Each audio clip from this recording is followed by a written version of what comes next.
ماہ رمضان یوں آ گیا بن کے رحمت یہ پھر چھا گیا. کما کتب علی الذین من قبلکم، جیسے کہ یہ فرض کیا گیا تھا ان پر جو تم سے پہلے تھے، یعنی یہود اور نصارہ، ان پر بھی یہ روزہ جو ہے یہ فرض تھا. البتہ احکام مختلف ہو گئے. جیسے جمعے کا دن اور جمعے کو چھوڑ کر یہودیوں نے سبت کا دن اختیار کیا، عیسائیوں نے جو ہے وہ سنڈے کو اختیار کر لیا، لیکن احکام میں فرق ہے. وہاں پورے سبت کے دن، ہفتے کے دن کاروبار دنیاوی مطلقاً حرام، لیکن ہمارے ہاں شریعت کے اندر آسانی پیدا کی گئی کہ صرف جمعے کی اذان سے لے کر نماز ادا ہو جانے تک وہ حرام ہے، لیکن باقی یہ ہے کہ اس سے پہلے بھی اگر کرو اور بعد میں جب فَإِذَا قُضِيَتِ الصَّلَاةُ فَانتَشِرُوا فِي الْأَرْضِ وَابْتَغُوا مِن فَضْلِ اللَّهِ، جب نماز ادا ہو چکے تو جاؤ، منتشر ہو سکتے ہو زمین میں اور اللہ تعالیٰ کے فضل کو تلاش کر سکتے ہو. تو اسی طریقے سے اگرچہ حکم روزہ جو ہے وہ تو سابقہ امتوں میں بھی تھا، لیکن یہ اس کے احکام جو ہیں ان کے اندر تغیر و تبدل ہے. کتب علیکم الصیام کما کتب علی الذین من قبلکم لعلکم تتقون، تاکہ تمہارے اندر تقوی پیدا ہو جائے. اب یہ ہے حکمت صوم کی پہلی آیت. تقوی کسے کہتے ہیں؟ بچنا. کس چیز سے بچنا؟ اللہ نے جو چیزیں حرام کی ان سے بچنا، اللہ کے احکام کو توڑنے سے بچنا. دیکھیے یہ لفظ جو ہے اس کا مادہ ہے وا، قاف اور یا، وقا. وقا یقی کے معنی ہے کسی کو بچانا. ہم دعا مانگتے وقنا عذاب النار، اے اللہ ہمیں آگ کے عذاب سے بچا لے. لیکن اتقا بنتا ہے باب افتعال، واو تے میں شامل ہو گئی تو اتقا، اور اسی سے تقوی ہے.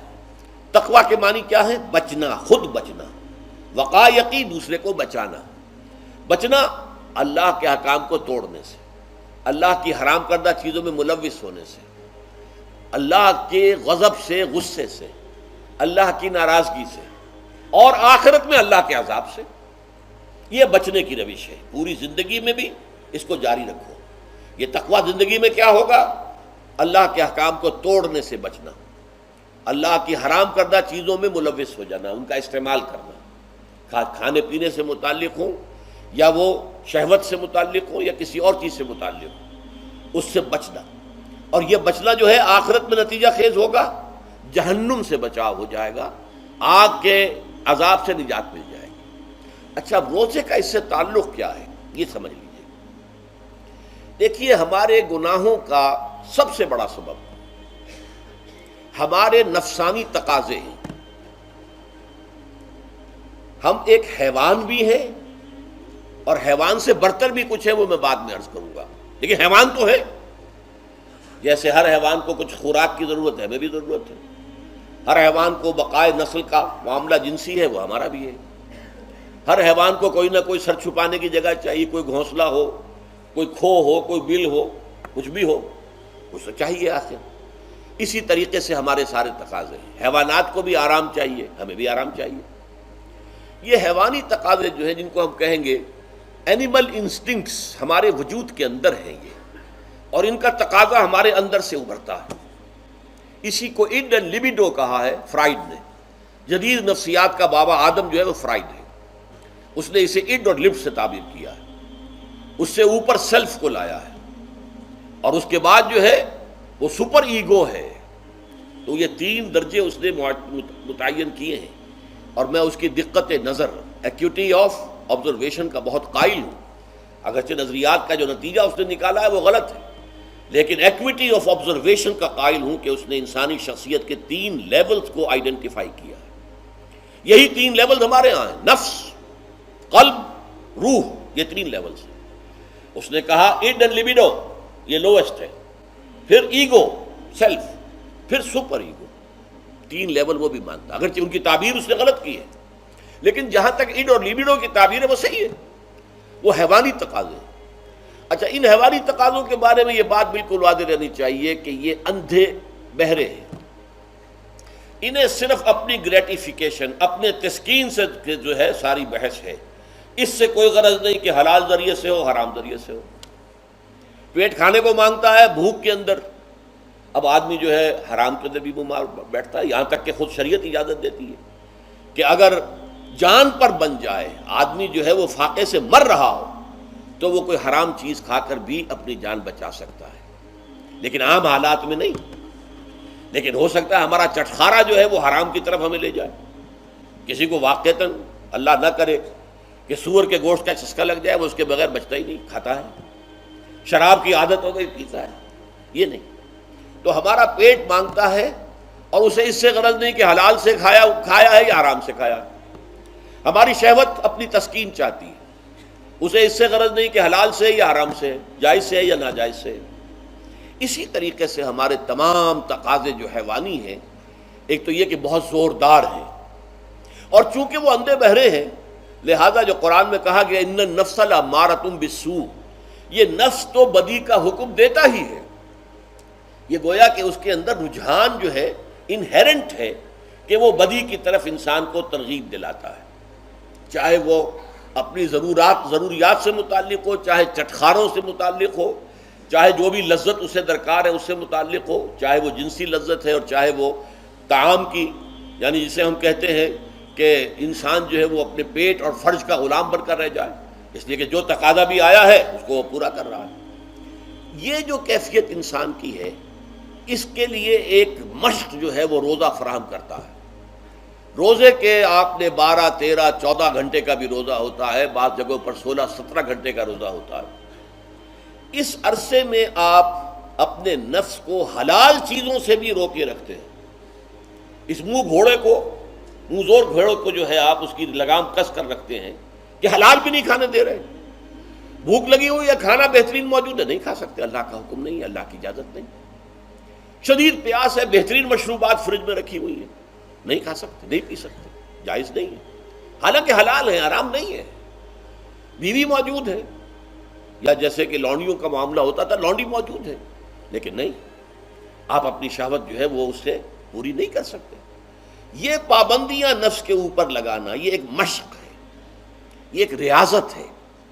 اس ریاضت کا حاصل یہ ہونا چاہیے کہ انسان بقیہ 11 مہینوں میں اپنے آپ کو حرام سے تو بچائے نا۔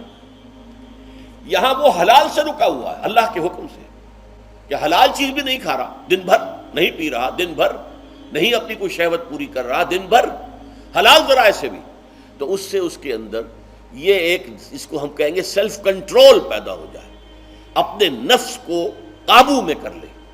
یہ گویا کہ اس کا سب سے پہلا اس روزے کی ریاضت، روزے کی مشق کے حوالے سے یہ اس کی حکمت ہوئی کہ اس سے کے ذریعے سے انسان میں سیلف کنٹرول پیدا ہو رہا ہے، ضبط نفس۔ یہاں پہ تھوڑی سی میں وضاحت کر دوں، رہبانیت کے اندر آپ کو معلوم ہے کہ سیلف اینیہیلیشن، انگریزی الفاظ جو ہیں وہ زیادہ بعض لوگوں کے لیے واضح ہوں گے، نفس کشی، نفس کو کچل دینا، ختم کر دینا، مار دینا، یہ رہبانیت میں ہوتا ہے، اسلام میں نہیں۔ اسلام کا نظام بڑا متوازن ہے۔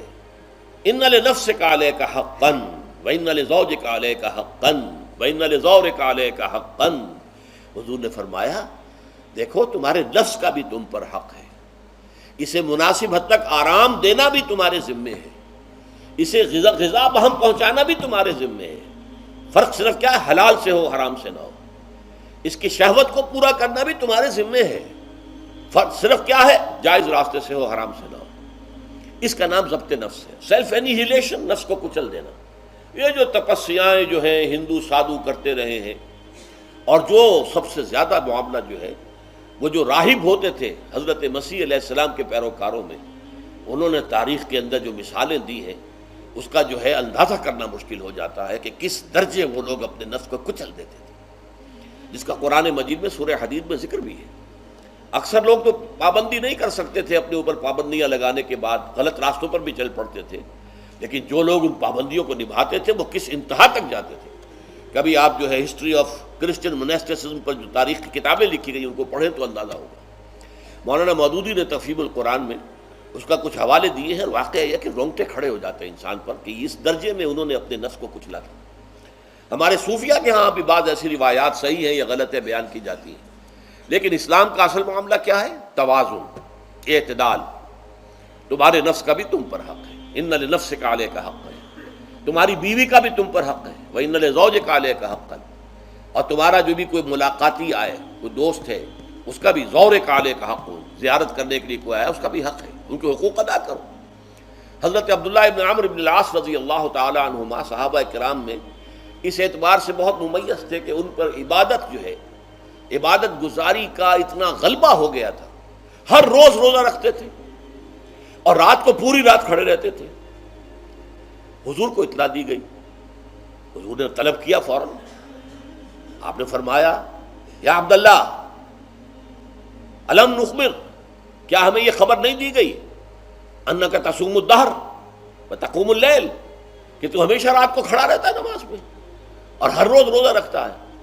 اب ظاہر بات ہے حضور کے حضور میں جھوٹ کیسے بولتے، ویسے بھی جھوٹ بولنے کا سوال نہیں صحابہ کے لیے، تو عرض کیا بلا یا رسول اللہ ایسی تو صحیح ہے، فرمایا لا تفعل، ہرگز ایسا مت کرو، فإن لنفسك عليك حقا وإن لزوجك عليك حقا وإن لزورك عليك حقا، تمہارے نفس کا بھی تم پر حق ہے، روزہ رکھو بھی اور افطار بھی کرو۔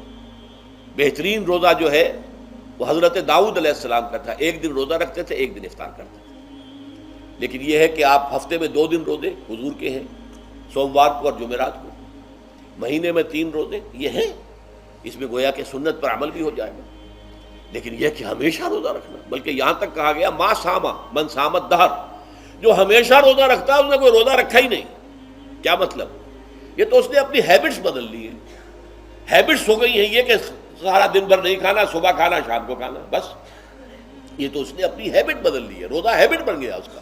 ما صام من صام الدہر، جس نے ہمیشہ روزہ رکھا اس نے کوئی روزہ رکھا ہی نہیں، اس لیے کہ روزہ تو در حقیقت اس شخص پر شاخ گزرتا ہے جس کو عادت ہے دن میں کھانا کھانے کی، اس کو دن کے اندر 3 کھانے کھانے کی عادت ہے، تبھی تو وہ شاخ گزرے گا۔